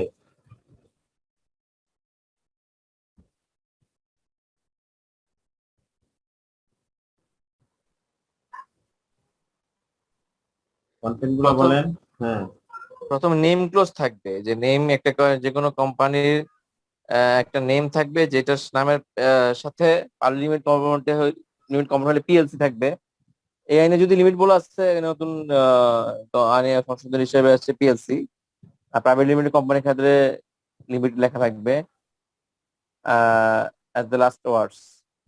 যে আমরা ওই যে ব্যাখ্যা ব্যাখ্যা দিতে হবে, শুধু ক্লজ গুলো বলেন কি কি ক্লজ, নেম ক্লজ গেল, তারপর কি থাকবে? রেজিস্টার্ড অফিস তারপর ক্লজ। Registered office clause. হ্যাঁ, এগুলো আমরা ব্যাখ্যা আগে করছি, অসুবিধা নেই, ব্যাখ্যা আরো করবো না এখন। রেজিস্টার্ড অফিস ক্লজ থাকবে, হ্যাঁ। তারপর কি থাকবে? তারপর থাকবে অবজেক্টিভ অবজেক্ট ক্লজ আর কি। এটাকে আমরা অবজেক্ট বলছি ক্লজ, অবজেক্ট ক্লজ। হ্যাঁ, তারপর থাকবে লাইবিলিটি ক্লজ। Library clause. হ্যাঁ, নেক্সট আর আছে ক্যাপিটাল ক্লজ, ক্যাপিটাল কত ক্লজ। হবে, হ্যাঁ, অথরাইজ ক্যাপিটাল কত হবে, পেইড ক্যাপিটাল কত, অ্যাসোসিয়েশন ক্লজ। তারপরে যদি আদার যদি থাকে 1% কোম্পানির ক্ষেত্রে যদি কোনো কিছু থাকে সেটা থাকবে 1% কোম্পানি। এই ছিল আমাদের কন্টেন্ট ও মেমোরেন্ডাম এক্সপ্রেশন। Thank you. অন্য একজন বলেন, আমরা তো দুজনের সাথে শুধু কনভারসেশন তো করতে চাই না, আমি চাই সবাই এখানে আপনারা পার্টিসিপেশন করেন। Pre requisition of company formation বলতে কি বুঝছি এবং এখানে কোনগুলো থাকবে pre requisition of company formation?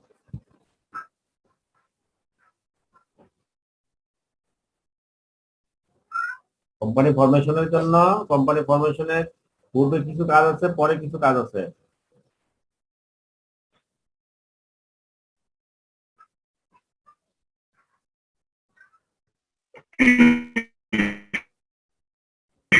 বলেন।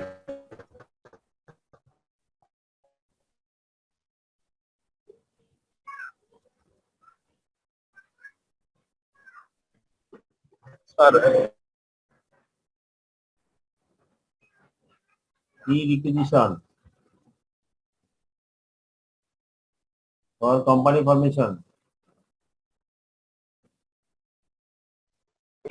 স্যার এর ভিতরে কোম্পানি নেম আছে, তারপরে স্যার ডাইরেক্টর, এরপরে ডাইরেক্টর শেয়ার হোল্ডার কারা হবে, আহ, তার অথরাইজ ক্যাপিটাল কত হবে, পেড আপ ক্যাপিটাল কি হবে, রেজিস্টার্ড অফিস, রেজিস্টার্ড অফিসের ঠিকানাটা সিলেক্ট করা, আর মেমোরেন্ডাম অফ অ্যাসোসিয়েশন এবং আর্টিকেলস অফ অ্যাসোসিয়েশন এগুলা রেডি করা।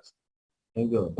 এগুলো আপনি কোম্পানি ফরমেশনের আগে সবগুলো রেডি করতে হবে, সই করে রাখতে হবে, ফিক্স করে রাখতে হবে, কোম্পানির নেম ফিক্স করতে হবে, ডিরেক্টর কারা হবে, তাদের পার্টিকুলার ফি, তাদের এনআইডি সহ টিন সহ যত কিছু আছে, যদি তারা ফরেন ডিরেক্টর হয়ে থাকে অথবা ফরেন শেয়ার হোল্ডার জায়গা থেকে, তাদের কি পাসপোর্ট লাগবে, অথরাইজ ক্যাপিটাল কত নিব, পেড আপ ক্যাপিটাল কত ঠিক করবো, রেজিস্টার অ্যাড্রেস আমরা কি দিব, কোথায় আমরা রেজিস্ট্রেশন করবো, দেন হচ্ছে মেমোরেন্ডাম এবং আর্টিকেল, এই সবগুলো জিনিস আমাদের কোম্পানি ফরমেশনের পূর্বে কাজগুলো কমপ্লিট করতে হবে। এগুলো হচ্ছে pre requisition of for company formation. Then আমরা বলছি যে কোম্পানি ফরেনার রেজিস্ট্রেশনের জন্য ফর্মালিটিস গুলো কি কি, একজনে পড়েন। ফরেনার কোম্পানি রেজিস্ট্রেশনের জন্য ফর্মালিটিস গুলো কি? ওইটা সাধারণত এক্সেপশন গুলো আসে, বুঝছেন?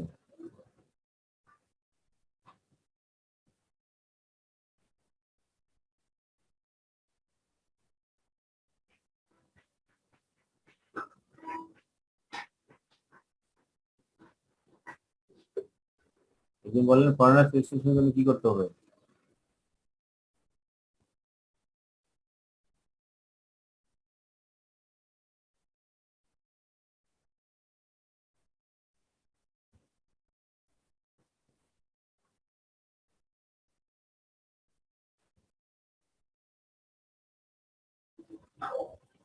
বলেন, একজন বলেন।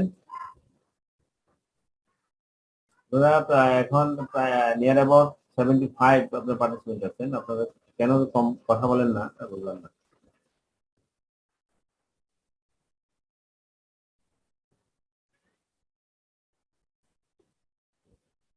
বলেন ফরেনার রেজিস্ট্রেশনের জন্য কি করতে হবে?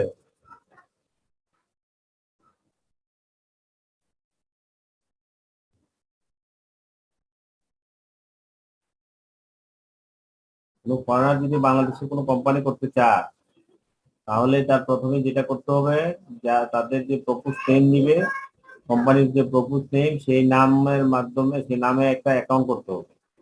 এবং অ্যাকাউন্ট করার পূর্বে এই প্রপোজ নেমের নাম, যেটা যে প্রপোজ নেম সেটা ক্লিয়ারেন্স সার্টিফিকেট দিতে হবে। যদিও আপনার হচ্ছে এই ইনকর্পোরেশনের জন্য 3টা স্টেপ আছে, একটা নেম ক্লিয়ারেন্স, তাহলে নেম ক্লিয়ারেন্স আগে নিয়ে নিতে হবে। এই নেম ক্লিয়ারেন্সের মাধ্যমে তাদের একটা অ্যাকাউন্ট করবে, সেই অ্যাকাউন্টে তাদের যে paid up capital, initial paid up capital ধরছে, সেই পেড আপ ক্যাপিটাল নিয়ে আসতে হবে। এই যে নিয়ে আসাটা এবং অ্যাকাউন্ট করাটা, এটা হচ্ছে mandatory for company incorporation in Bangladesh for foreigners to Bangladeshi company. Then বলছে এই যে ইনকর্পোরেশন হ্যান্ডেল করার জন্য তার কি লাগবে না, বাংলাদেশে এসে সে ভিসার মাধ্যমে সে নিজেই অন্য কারো হেল্প ছাড়াই নিজেই সব কাজ করতে পারবে। তারপর বলছে যে সেখানে যে ডিরেক্টর শেয়ার হোল্ডার থাকবে, হ্যাঁ, সেখানে সবাই ফরেনার হতে পারে, অসুবিধা নেই। সেক্ষেত্রে তার সে যদি বিদেশ থেকেই সব কাজ ওভারসি করতে পরে মাঝে মাঝে সে শুধু বাংলাদেশে এসে সেটা মানে দেখে যাবে বা ভিজিট করবে, সেক্ষেত্রে তার যে বিজনেস ভিসার মাধ্যমে সে যে কোনো সময় এসে সেগুলো শর্ট টার্ম বেসিসে এগুলো কাজগুলো কমপ্লিট করতে পারবে। শুধু যদি বাংলাদেশে থেকে সে যদি পার্মানেন্টলি সেগুলো অপারেট করতে সেক্ষেত্রে তার বাংলাদেশে ওয়ার্ক পারমিট লাগবে। এই হলো ফরেনার রেজিস্ট্রেশনের প্রসিডিউর। আরেকজন বললেন তাহলে রিকোয়ার্ড ডকুমেন্ট ফর রেজিস্ট্রেশনের জন্য আমাদের কি কি ডকুমেন্ট লাগবে, একটু আগে আমরা যেগুলো বলছি সেগুলোই আবার এখানে বলছি ডকুমেন্ট কি কি লাগবে।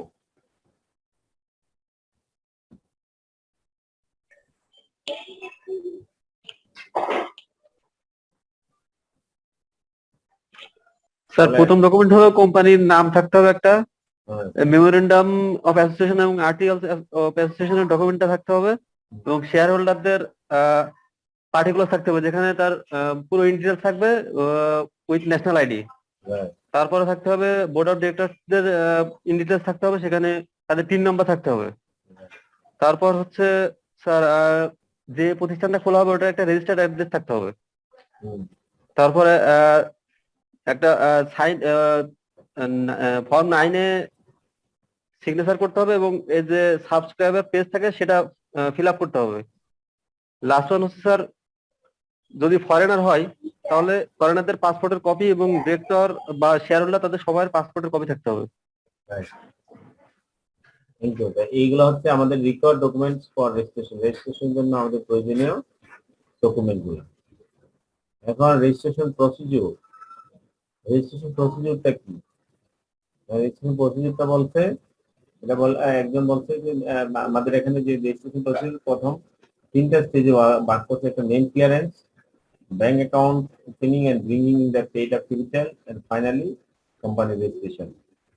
এখন এই এই কাজগুলা যেমন ব্যাংক অ্যাকাউন্ট খোলা এবং পেড আপ ক্যাপিটাল নিয়ে আসাটা, সেটা হচ্ছে ফরেন কোম্পানির ক্ষেত্রে, হ্যাঁ, ফরেনদের ক্ষেত্রে এটা ম্যান্ডেটরি,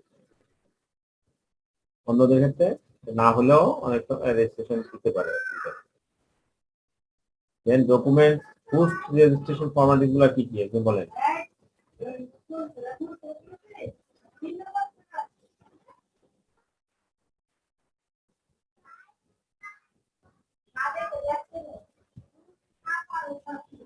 পোস্ট রেজিস্ট্রেশন ফর্মালিটিস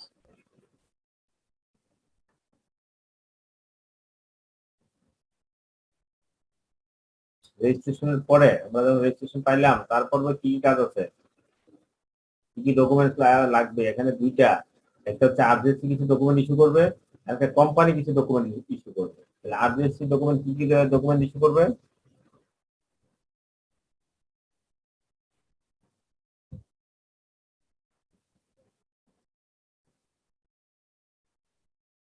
বলেন বলেন একদিন বলেন দ্রুত। স্যার, এখানে আরজিএসসি 3টা ডকুমেন্ট ইস্যু করবে।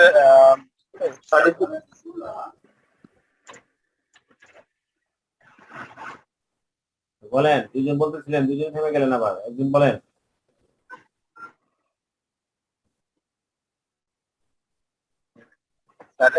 আরজিএসসি ইস্যু করবে সার্টিফিকেশন অফ ইনকর্পোরেশন, যেটার ভিতরে কোম্পানির নাম, অ্যাড্রেস এবং ইস্যু যেটা ইনফরমেশন ইস্যু যেটা থাকবে।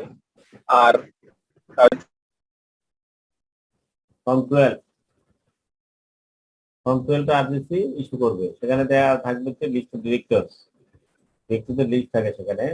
আর একটা হচ্ছে certified copy of memorandum of registration আর আর্টিকেল অফ রেজিস্ট্রেশন।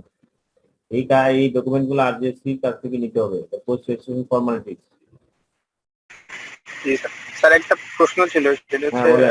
কোম্পানি যখন ফর্ম করবে তখন কোম্পানির নাম যে সিলেক্ট করবে, হুম এর ভিতরে যেটা ওই ফরেনারদের ক্ষেত্রে আগে ব্যাংক অ্যাকাউন্ট ওপেন করতে হবে ওই কোম্পানির নামে। কোম্পানির নামটা রেজিস্ট্রেশন করার আগে আরজিসি তে রেজিস্ট্রেশন হ্যাঁ, রেজিস্ট্রেশন আগে একটা সার্টিফিকেট নিতে হবে, ক্লিয়ারেন্স সার্টিফিকেট, নেম ক্লিয়ারেন্স, যেগুলো নেম ক্লিয়ারেন্স সার্টিফিকেট। এই নামে আরজিসি তাকে কি করতে পারবে, কোম্পানি দিতে পারবে, নেম মানে এই নামে কোম্পানি রেজিস্ট্রেশন করতে পারবে আরজিসি, এটা নেম ক্লিয়ারেন্স।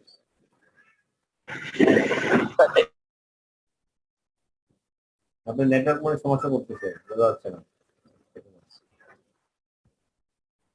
আরজিসি তে রেজিস্ট্রেশন করা কোম্পানির নামে ব্যাংক অ্যাকাউন্ট থাকা কি ম্যান্ডেটরি?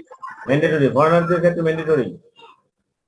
স্যার দেশি স্যার আমাদের দেশিদের ক্ষেত্রে ম্যান্ডেটরি না, দেশিদের ক্ষেত্রে ম্যান্ডেটরি না, ফরেনারদের ক্ষেত্রে ম্যান্ডেটরি। ফরেনারদের ক্ষেত্রে ম্যান্ডেটরি।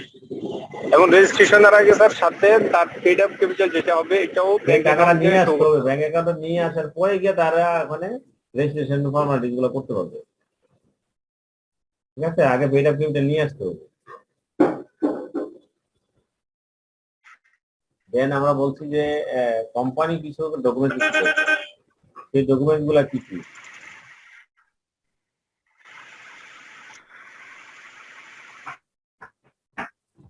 কোম্পানি কিছু ডকুমেন্ট ইস্যু করবে, তার মধ্যে other items you will almost certainly need upon registration of your Bangladeshi company include share certificate for each of the shareholders. Actually, shareholder share certificate, registration, register of shareholders, shares and directors. Shareholders shares and directors register maintain করতে হবে, company seal থাকবে, rubber stamp থাকবে। এই কাজগুলা যারা company সে company করবে। ঠিক আছে, এই হলো আমাদের এই স্লাইডে আমরা এখানে ছিলাম। আমরা নেক্সট আপনাদের কোনো কোশ্চেন না থাকলে আমরা আরেকটা স্লাইড চলে যাব। স্যার আমাদের যে ফরেন কোম্পানি খোলার ক্ষেত্রে বা ফরেন ইনভেস্টমেন্টের ক্ষেত্রে স্যার ভিসা পারমিশন নিতে হয়, এটা কি কোম্পানি অ্যাক্টের মধ্যে পড়ে না? ভিসার পারমিশন, বিডা ভিটা তো পড়বে, সেটা হচ্ছে আপনার কোম্পানির আপনার নেচারের উপর, অনেক কোম্পানির জন্য ভিটার পারমিশন লাগে না, এরকম এক্সেপশন আছে, এই জন্য এখানে বলে নাই। কারণ বিদেশি স্যার ফরেন ইনভেস্টমেন্ট থাকলে তো ভিসা পারমিশন লাগে, এটা ভিটা কোন স্যার পারমিশন সেটা এখানে উল্লেখ নাই, এটা কোম্পানি একটা বলে নাই। ঠিক আছে, এটা এখানে বলে নাই, এই কথা এখানে বলা নাই যে ভিটার পারমিশন লাগবে, কোম্পানি আইনে বলা নাই। যেটা রিকোয়ার্ড যেগুলো লাগবে সেগুলো তো লাগবে, সেই লতে এখানে তো লাগবেই। হ্যাঁ, যেটা লাগবে সেটা লাগবে, কিন্তু এখানে বলা নাই আর কি। যখন আপনি ব্যাংক পারমিশন অ্যাকাউন্ট খুলতে যাবেন, ওই ব্যাংক অ্যাকাউন্টের সময় আপনাকে আটকাবে। জি স্যার। ঠিক আছে, তখন ব্যাংক অ্যাকাউন্টের মাধ্যমে টাকাটা আনবেন, আনার সময় পারমিশন নিয়ে আসতে হবে, নতুবা সে আবার টাকাটা আইনে আবার টাকা নিয়ে কি করবো, পরে বিপদে পড়বো।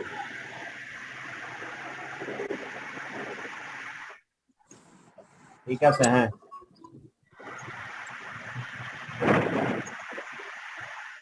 নেক্সট আর কোনো কোশ্চেন আছে?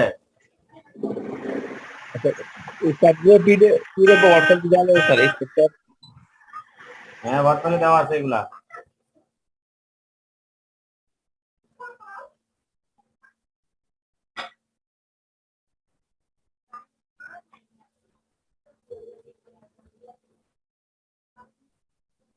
ঠিক আছে, আদারলে কারো কোনো কোশ্চেন না থাকলে আমরা একটু ফরওয়ার্ড হচ্ছি সামনে, ওই সময় খুব কম।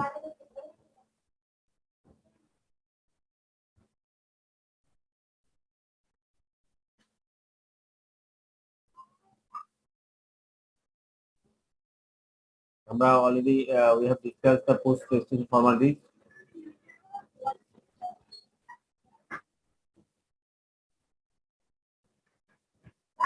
দেন বলা হচ্ছে যে অ্যানুয়াল জেনারেল মিটিং।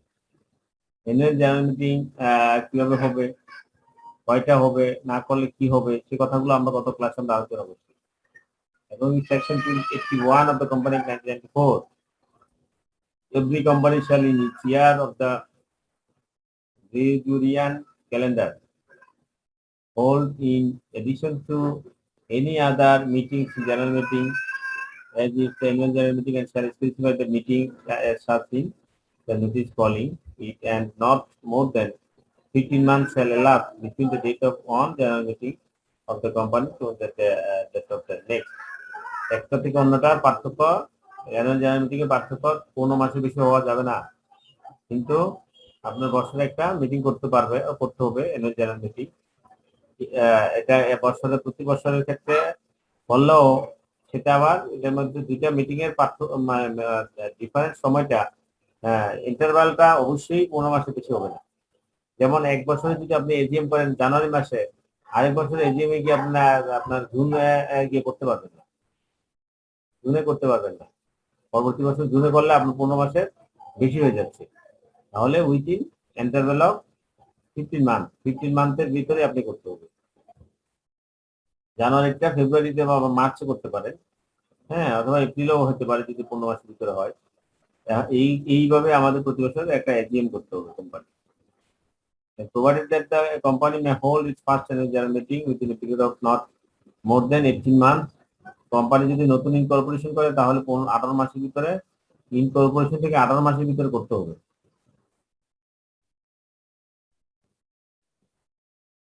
যদি 18 মাসের ভিতরে করে থাকে পরে তাহলে সেক্ষেত্রে যে বছর মানে আপনার প্রতি বছরের কোম্পানি অ্যানুয়াল জেনারেল মিটিং, অথবা যে বছর ইনকর্পোরেশন সেই বছর অ্যানুয়াল জেনারেল মিটিং, অথবা এর পরের বছরও না হলেও হয়, কিন্তু সেটা অবশ্যই 18 মাসের ভিতরে হতে হবে।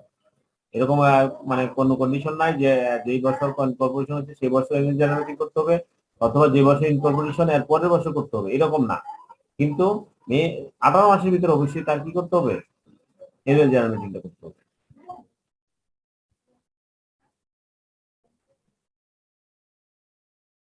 এখন বলছে যদি কেউ ডিফল্ট হয়, if a company default in complying with the provisions of the subsection 1, উপরে যেটা বলছে সেটা যদি ডিফল্ট হয় তাহলে court May on the application of the any member of the company call or direct the calling of a general meeting of the company and give such ancillary consequential direction as the court thinks expedient in relation to the calling, holding or conducting of the meeting. এখন যদি কেউ যদি এরকম আপনার company annual general meeting না করতে পারে, আর সেখানকার যদি কোনো মেম্বার, ওই কোম্পানির কোনো মেম্বার অথবা শেয়ার হোল্ডার যেটা বলি আমরা, সেই শেয়ার হোল্ডাররা যদি কেউ যদি আপনার কোর্টে যদি অ্যাপ্লিকেশন করে, সেই অ্যাপ্লিকেশনের প্রেক্ষাপটে অ্যানুয়াল জেনারেল মিটিং এর জন্য যদি কোর্টে অ্যাপ্লিকেশন করে, সেই কোর্ট তাদেরকে সেই অ্যানুয়াল জেনারেল মিটিং এর জন্য আপনার ডিরেকশন দিতে পারে, এবং কিভাবে করবে সেই কথাগুলা কোর্ট তাদেরকে রায় দিতে পারে। এখন পেনাল্টি কি হবে, আমরা এগুলো অবশ্য কথা বলছি গত ক্লাসে, পেনাল্টি হবে এজিএম যদি না করতে পারে তাহলে 250 টাকা করে হবে প্রতিদিনের জন্য। যেহেতু দিয়ে তারিখের পরে পর্যন্ত আপনার এজিএম করার কথা ছিল, 15 মাস শেষ হয়ে গেছে, 15 মাসের শেষের পরে প্রতিদিনের জন্য 250 করে তার পেনাল্টি দিতে হবে।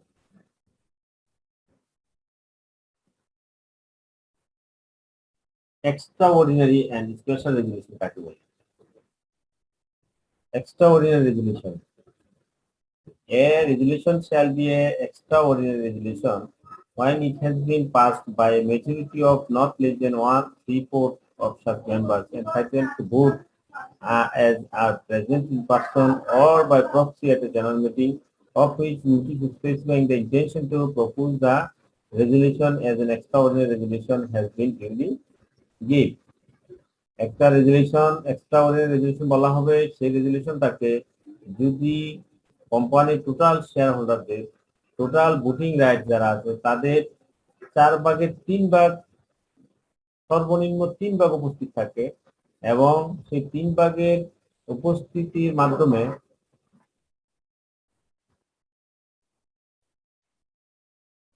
সরি 3 উপস্থিতি না, 4 মানে টোটাল যে শেয়ার হোল্ডার ভোটার তাদের 4/3 ভোট করতে হবে, 3 মেজরিটি ভোট পাইতে হবে।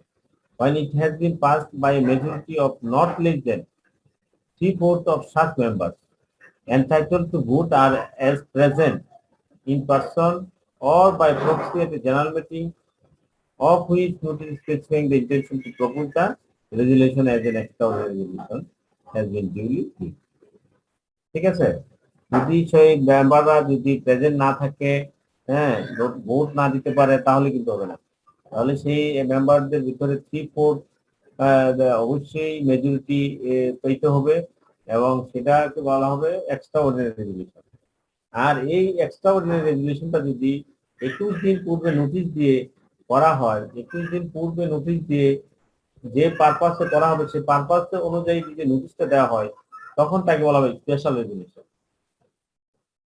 দুই নাম্বার বলছে resolution shall B a special resolution when it has been passed by such majority is as is required for the passing of an extraordinary resolution and at a general meeting of which not less than 21 days notice specifying the intention to propose the resolution as a special resolution has been duly given.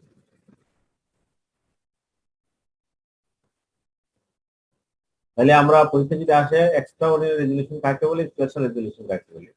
Extraordinary resolution বললে আমরা এই উপরেটা দিব, resolution shall be extraordinary resolution when it has been passed by a majority of not less than 3/4 of such members entitled to vote as are present in person or by proxy at a general meeting, of which notice specifying the intention to propose the resolution as the extraordinary resolution.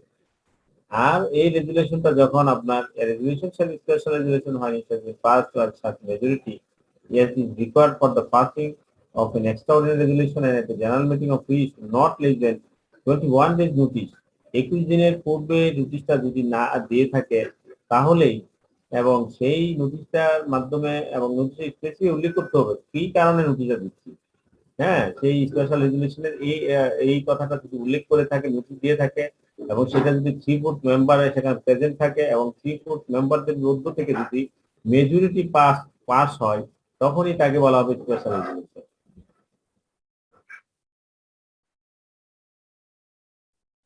এখন minutes of proceeding of general meeting, general meeting এর একটা মিনুটস থাকবে।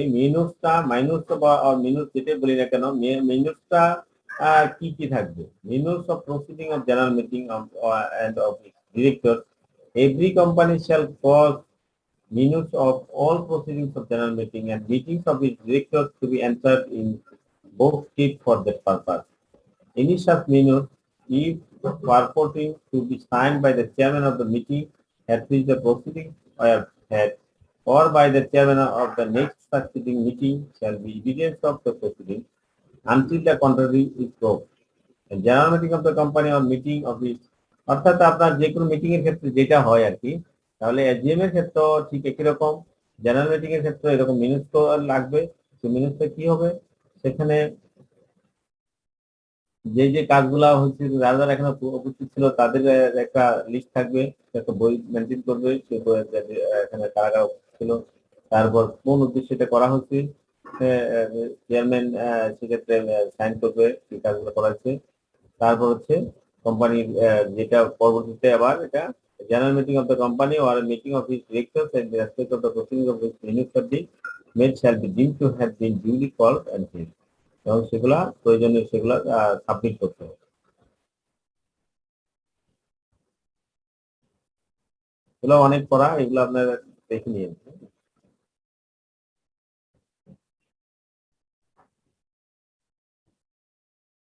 দেন এখানে আরো আছে appointment of director, আমরা next ক্লাসে এগুলো আলোচনা করবো। ডিরেক্টরদের অ্যাপয়েন্টমেন্ট কি করবো, কোয়ালিফিকেশন অফ ডিরেক্টর কি, এগুলো আমরা অলরেডি আলোচনা করছি।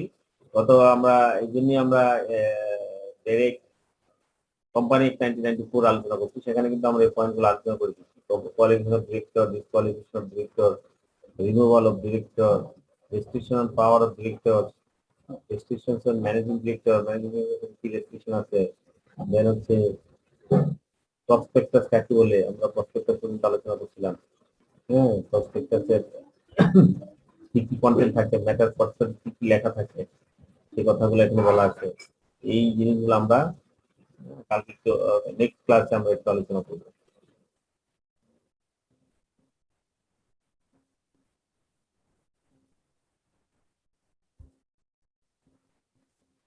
আপনাদের কোনো কোশ্চেন থাকলে আমরা কোশ্চেনের কথাবার্তা বলি।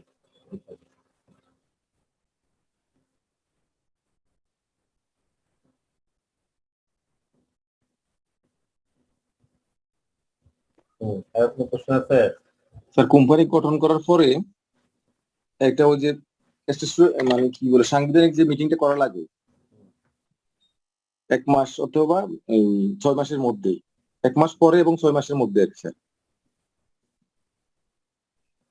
স্যার হ্যাঁ, বলেন। এটা করলে কি আর যে ওই অ্যানুয়াল জেনারেল মিটিংটা করা লাগে 1 বছরের মধ্যে, নাকি এটা করলেই চলে? না, আপনি সাংবিধানিক মিটিং করতে হবে, এটা অবশ্য আমরা যদি আমরা কোনো এরকম কোনো আলোচনা করি নাই।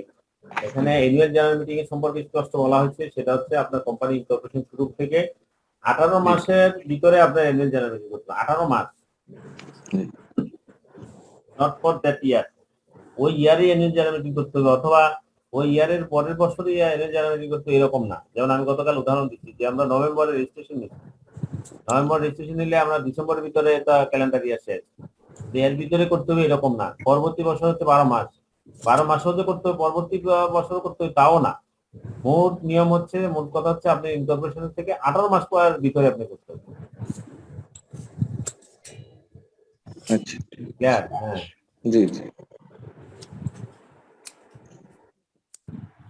নেক্সট আর কোনো কোশ্চেন আছে? না, একটা কোশ্চেন দেখছিলাম স্যার, স্ট্যাচুটরি মিটিংটা কখন, মানে কি স্ট্যাচুটরি মিটিংটা কি, এরকম একটা কোশ্চেন আসছিল আর কি।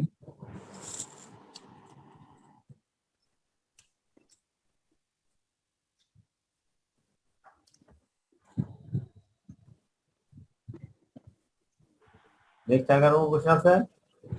স্যার এক্সট্রাঅর্ডিনারি মিটিং কয়দিনের, মানে কয়দিন নোটিশ ডাকা হয়? এটা লেখা নাই স্যার। এক্সট্রাঅর্ডিনারি মিটিংটা আমার কয়দিনের নোটিশ, কোনো সেটা কোনো বাধ্যবাধকতা আছে সেটা স্যার? বাধ্যবাধকতা নাই, সেটা কোনো বাধ্যবাধকতা এখানে এখন লেখা নাই। কইছে মানে কি একদিনের নোটিশ, আজকে সকালে বললাম বিকেলে মিটিং হবে, এরকম হইতে পারে? হইতে পারে। এটা মিটিং এর জন্য আপনার যেটা, যেমন অ্যানুয়াল জেনারেল মিটিং এর যখন ডিটেলস আপনি পড়বেন, ওখানে লেখা আছে কতদিন আগে আপনার ইয়া করতে হবে, নোটিশ দিতে হবে অ্যানুয়াল জেনারেল মিটিং। ঠিক আছে? এবার আমরা যেটা বলছি যে এক্সট্রা অর্ডিনারি স্পেশাল রেজুলেশনের ক্ষেত্রে 21 দিন আগে দিতে হবে। ঠিক আছে? কিন্তু অন্যান্য এরকম স্ট্যাচুটরি স্পেসিফিক যদি থাকলো, না থাকলে আপনি শর্ত নির্দিষ্ট করতে পারেন, অসুবিধা নেই। শর্ত নির্দিষ্টের ক্ষেত্রে আপনার ওই কাজগুলো হবে না, যে কাজগুলা আপনার ডিসিশনের ক্ষেত্রে খুব স্ট্রেংথ ডিসিশন, সেগুলা নিতে পারবেন না।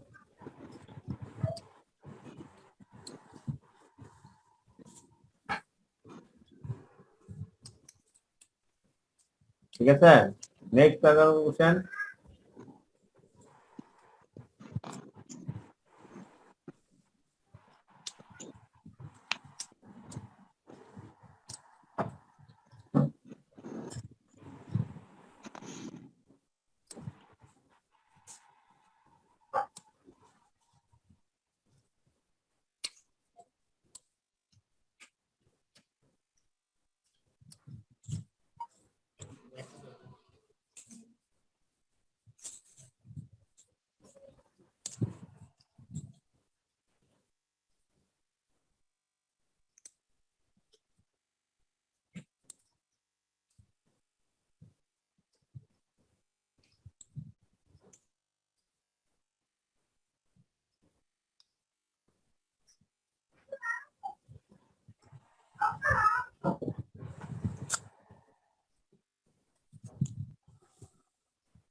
কোশ্চেন আছে? না থাকলে আমরা শেষ করে দিব।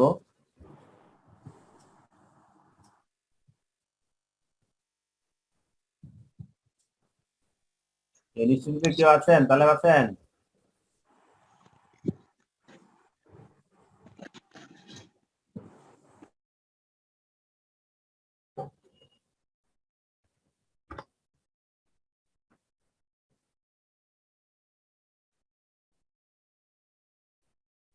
তো ঠিক আছে, তাহলে সবাই ভালো থাকেন। আপনারা যদি কারো কোনো কোশ্চেন না থাকে, তা আমরা শেষ করে দিচ্ছি। আমরা নেক্সট ক্লাসে আমরা কবে হবে, সম্ভবত সোমবার, যদি সম্ভব হয় সোমবারে হবে। তো কথা হবে নেক্সট ক্লাসে। এর আগে আপনারা মেইল পাবে অবশ্যই। ঠিক আছে স্যার। ঠিক আছে, হ্যাঁ, ভালো থাকেন। জি, আসসালামু আলাইকুম।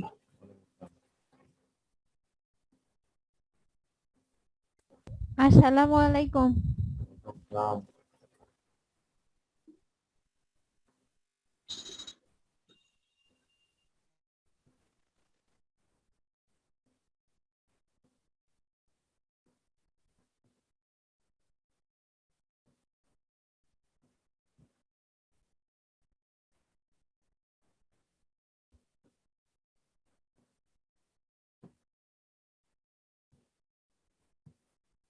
তাহলে কি আছেন নাকি?